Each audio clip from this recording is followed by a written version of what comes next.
Kita tidak menyadari perubahan di sekitar kita.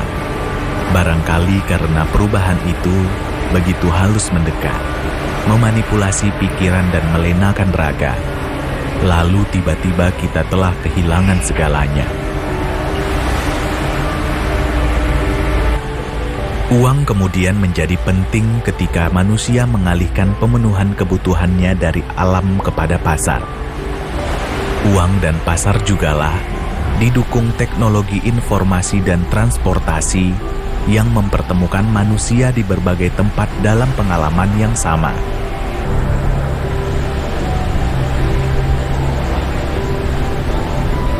Memenuhi kebutuhan pasar di dalam negeri maupun mancanegara, menggerakkan seluruh elemen dalam upaya untuk mencapai tujuan bersama.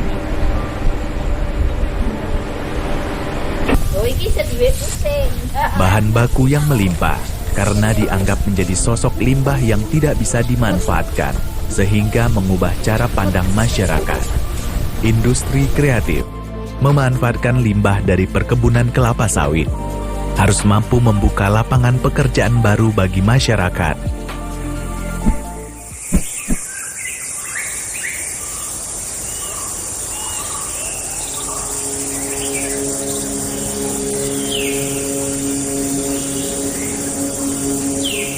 Sosok pemuda masa kini harus bisa mengeksploitasi potensi diri, terutama membangun jiwa dan semangat kewirausahaan, khususnya mengembangkan diri agar mampu bekerja keras, berdisiplin, serta menguasai ilmu pengetahuan dan teknologi. Namaku Rianto Aritonang, penggiat usaha mikro kecil dan menengah dari Kota Dumai.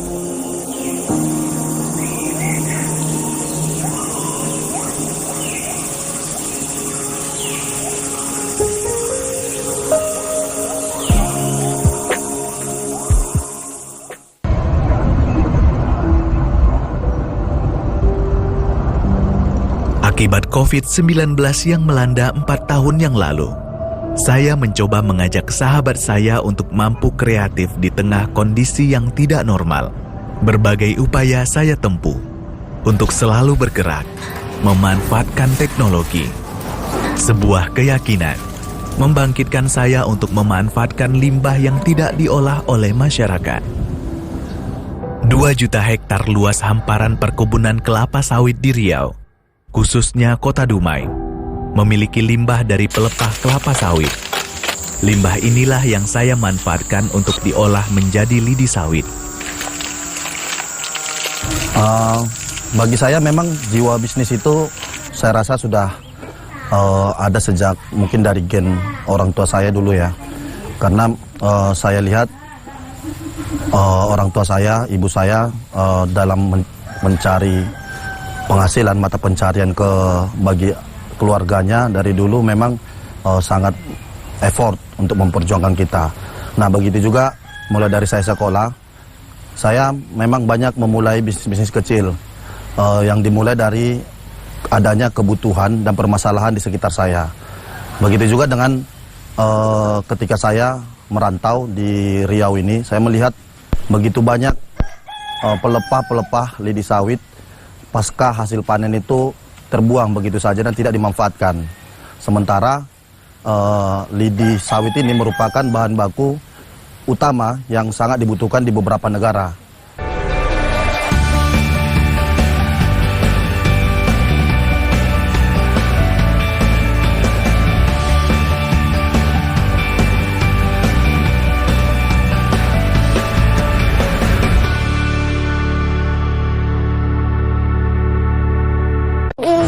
Betapa bahagia melihat bayi lahir sehat dan tumbuh cerdas. Ibu-ibu dapat melahirkan selamat karena asupan gizi yang cukup dan gratis selama masa kehamilan. Jutaan anak Indonesia bisa belajar dan jadi pintar karena biaya sekolah dan kuliah gratis. Semua ini bisa menjadi kenyataan, insya Allah. Dukunglah kami. Partai Gelora menang, rakyat senang. Coblos nomor 7. Partai Gelora Indonesia. Politik dan ekonomi kreatif menjadi 2 bidang yang saling terkait serta mendukung kreativitas dan inovasi. Bagaimana dukungan pemerintah dalam pertumbuhan lingkungan sektor kreatif? Yuk ikuti pembahasannya bareng Tike dan Akbar. Bersama M. Iqbal Darmawan, Tiat Cintia, Reza Pahlevi, Warung Pengkolan, Politik dan Ekonomi Kreatif. Selasa 6 Februari 2024, pukul 20 waktu Indonesia Barat.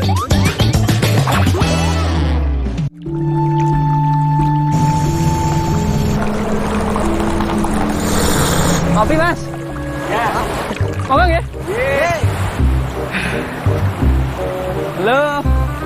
Mancing mbah. Jelas mancing toh. Waduh.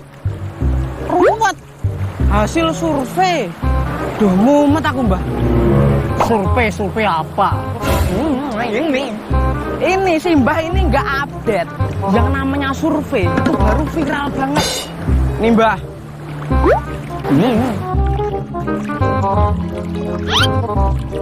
Berarti aku harus pilih yang surveinya menang. Duh, kabur meneh iwakku iki. Ya sorry toh mbak. Jadi gini loh mbak. Tak ada nih yo. Milih kuwi kudu sing tenang, milih sing apik. Luwih penting meneh ngene. Leh mau milih ki kudu nganggo kata hatimu sendiri. Kalau begitu, pilih yang ini aja. Iwakku. Ngapusi yo. Saatnya memilih, gunakan kata hatimu. Saatnya memilih, gunakan hak pilihmu.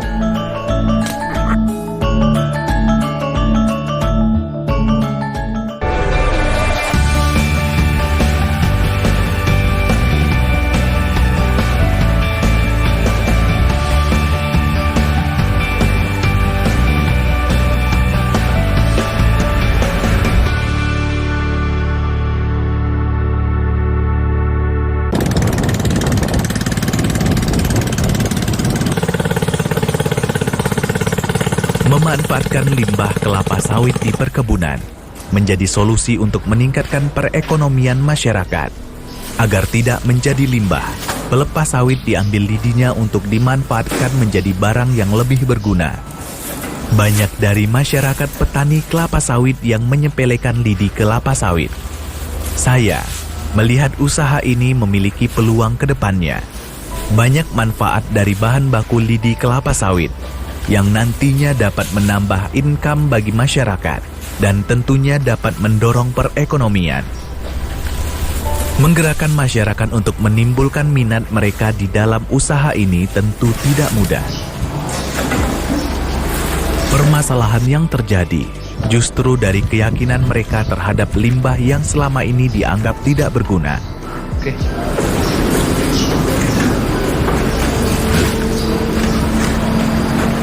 Mengingat sebuah pesan ibu kepada saya, bahwa keyakinan meruntuhkan segala hambatan di dalam usaha. Karena sebelumnya saya memang telah banyak berbincang dengan beberapa buyer saya di India, ternyata rupanya mereka juga membutuhkan material lidi sawit ini dengan jumlah yang cukup besar dan kontinu.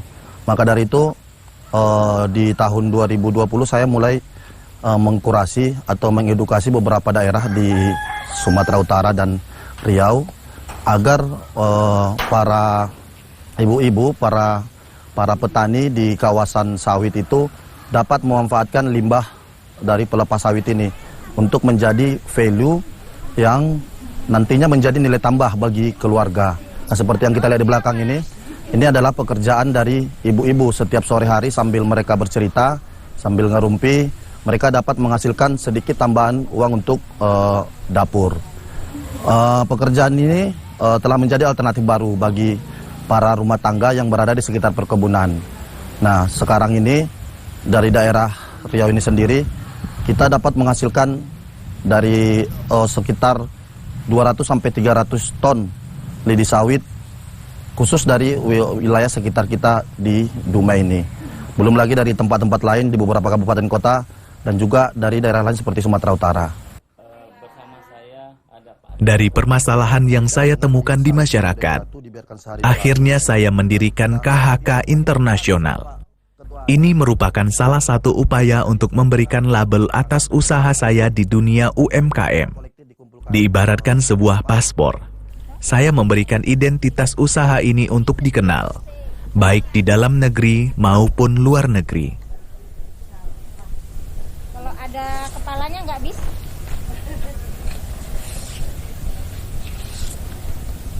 Grog ya, Wak.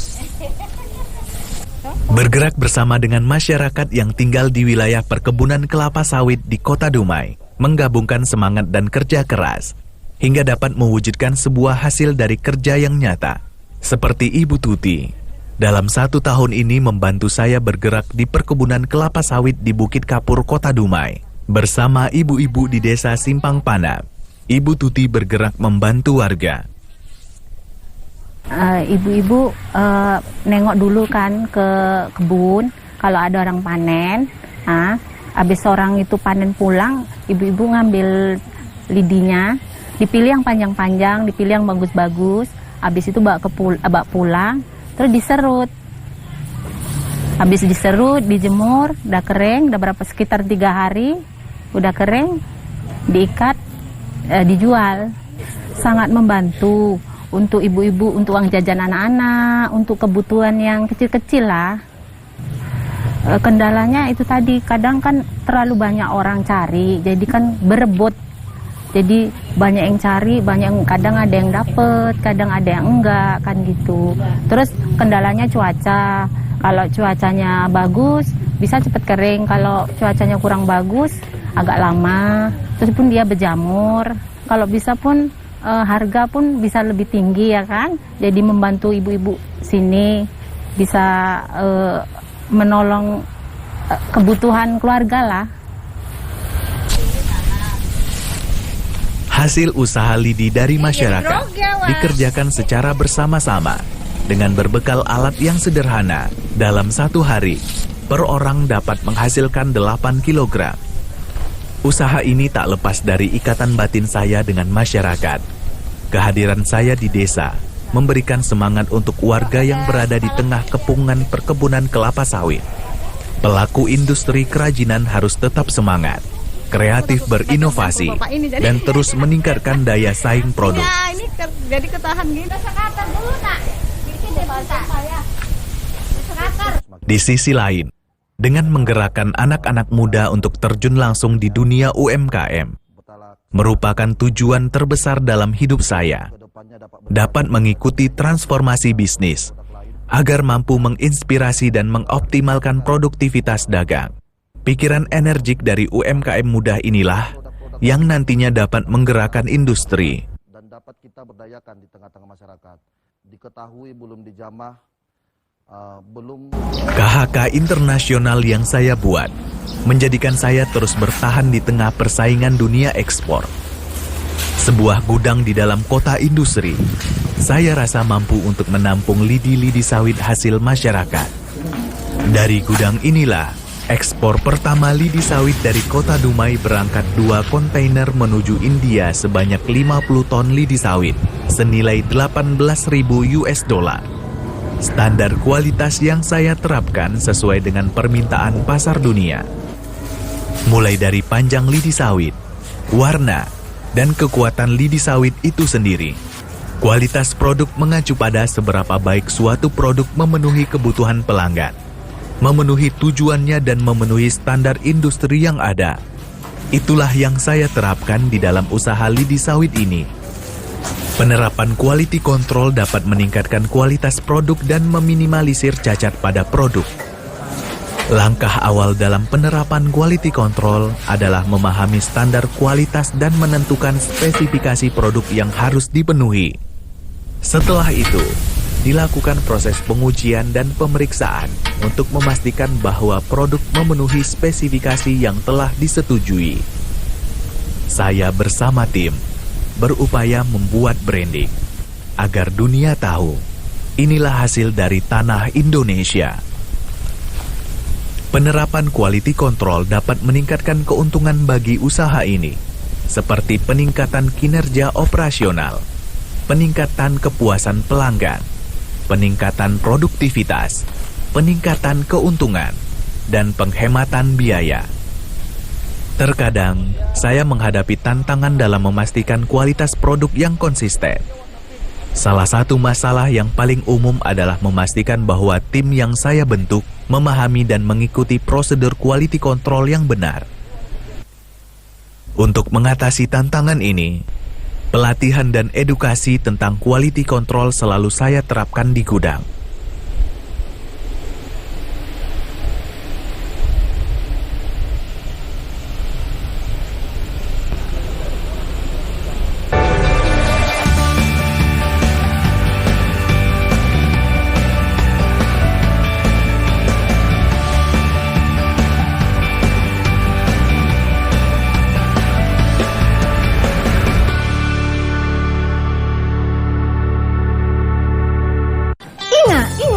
Ojo lali yo. Nggak boleh lupa. Coblos nomor 6 Partai Buruh. Bersama Partai Buruh, mari kita wujudkan welfare state, negara sejahtera, Indonesia bahagia.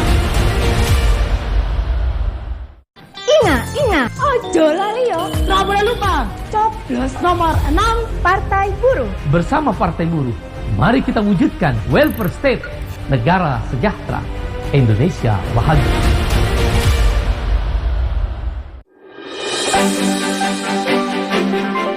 Pesta demokrasi akan menentukan siapa pemimpin pilihan rakyat. Bagaimana dan siapa pilihan Anda? Saksikan Pilihan Rakyat setiap hari pukul 16 waktu Indonesia Barat hanya di TVRI.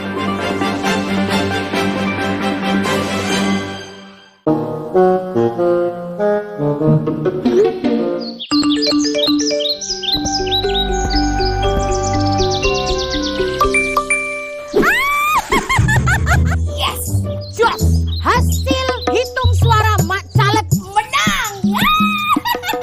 Buah pisang, buah kedondong. Yang menang boleh dong sombong. Lihat. Mak Caleg si paling jos. Bakso, bikinkan bakso untuk semua orang sedesa. Hari ini adalah kemenangan Mak Caleg. Hidup Mak Caleg. Woi, yang bilang Mak Caleg menang itu siapa? Jangan sembarangan ya kamu ya, Coba, ini buktinya. Lihat. Alah, itu cuma berita hoax. Jangan dipercaya. Penghitungan suara juga belum. Kok sudah ada pengumumannya? Halo? Penyebar hoax bisa dipenjara loh. Ayo, pemilih cerdas, lawan hoax. Semua gara-gara kalian. Sabar Mak Calegku. Biar silaturahmi tidak putus, pinjem dulu 100.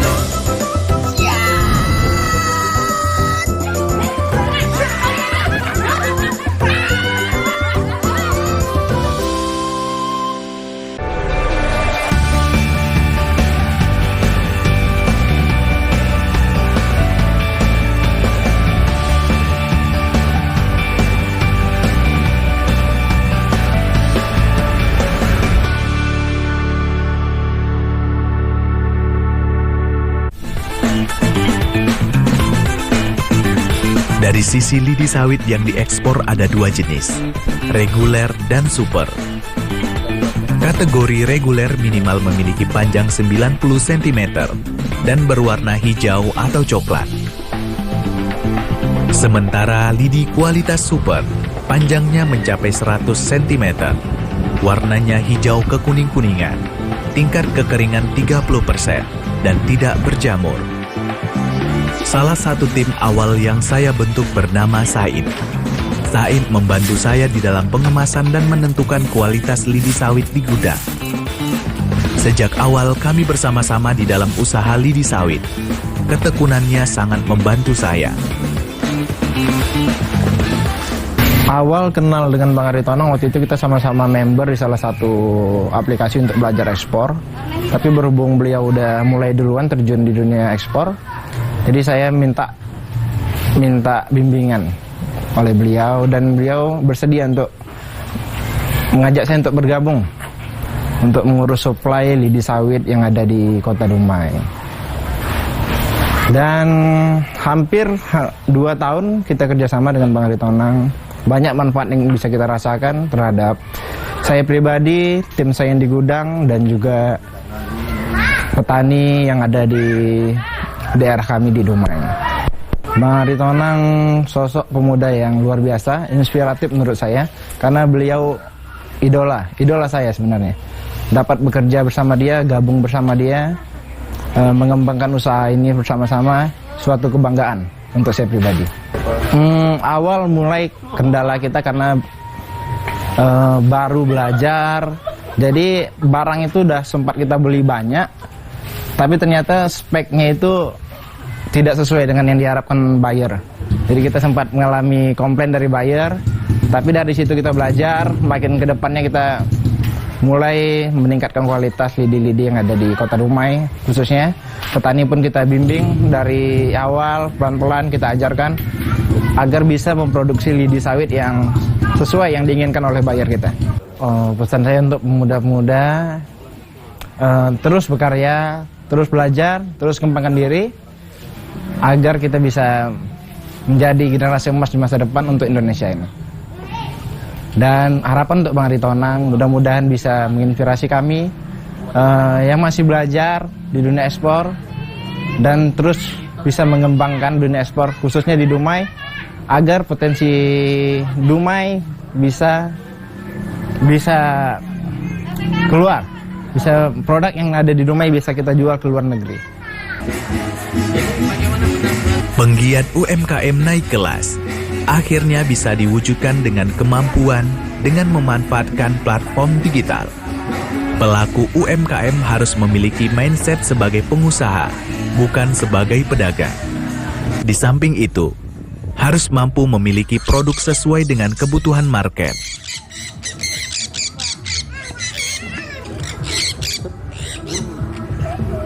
Dan tentunya di tahun 2024 ini berdasarkan hasil dari rapat pimpinan kota yang membahas rencana dan program kerja Kadin Kota Dumai sudah disahkan, di mana 70% program itu difokuskan pada pembinaan UMKM.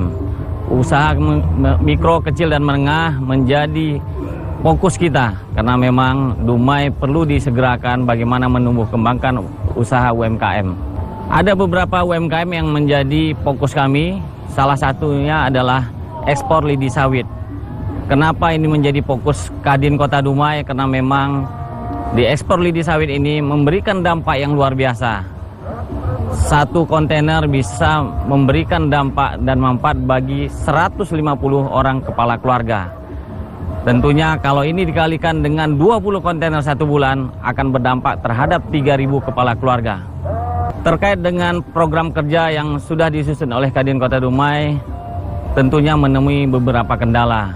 Dalam hal ini, kita melakukan kolaborasi sesuai dengan tagline Kadin, kolaboratif, inklusif, dan progresif.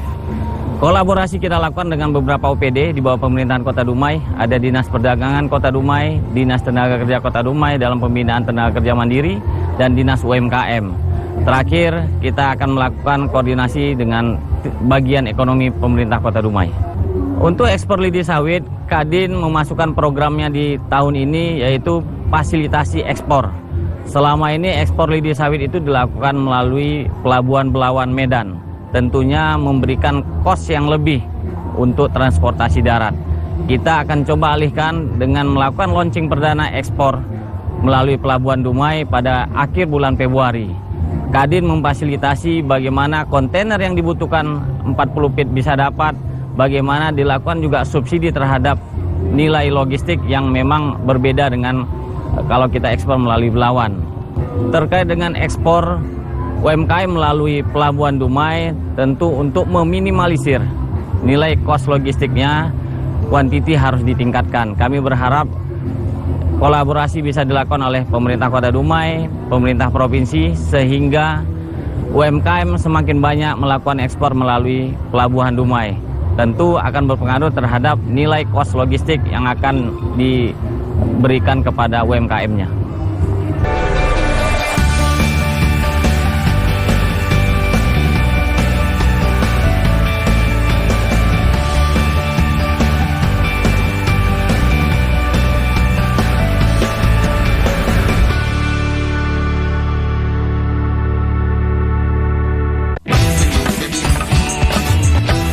berdendang dan bergoyang bersama penampilan bintang dangdut pilihan Johnny Iskandar, Ayo semua Imei, tua dan muda bersama Monica, bersuka cita Kiki Aprilia, kita berdendang sambil Iringa, Orkes Musik Haliza, berirama Host Kemil Zain, Elvi Zubai, dan Jagat Aryani. Genda Generasi Dangdut, Sabtu 3 Februari 2024, pukul 19.30 waktu Indonesia Barat. Langsung dari TVRI. Pesta demokrasi sudah di depan mata. Di sini, host dan bintang tamu ngobrol bareng membahas tema seputar pemilu. Gen Z yang jumlahnya 23% ini wajib hukumnya. Diyakini bahwa mereka memilih mereka nantinya di Pilpres kan. Ditemani performance spesial serta segmen seru. Bikin asik aja setiap Jumat dan Sabtu pukul 21.30 waktu Indonesia Barat.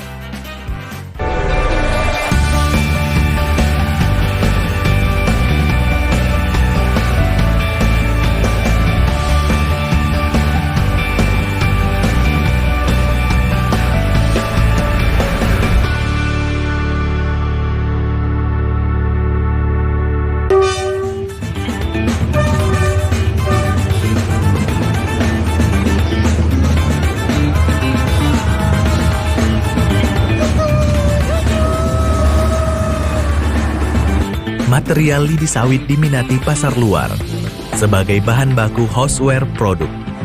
Kini Kanaka Internasional telah memiliki customer di mancanegara yang telah memberikan dampak ke daerah penghasil lidi sawit.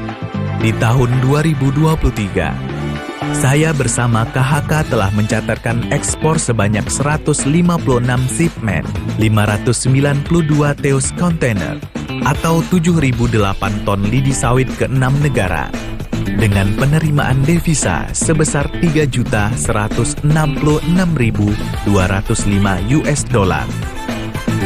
di mana 70% dari transaksi tersebut merupakan manfaat langsung yang diterima petani.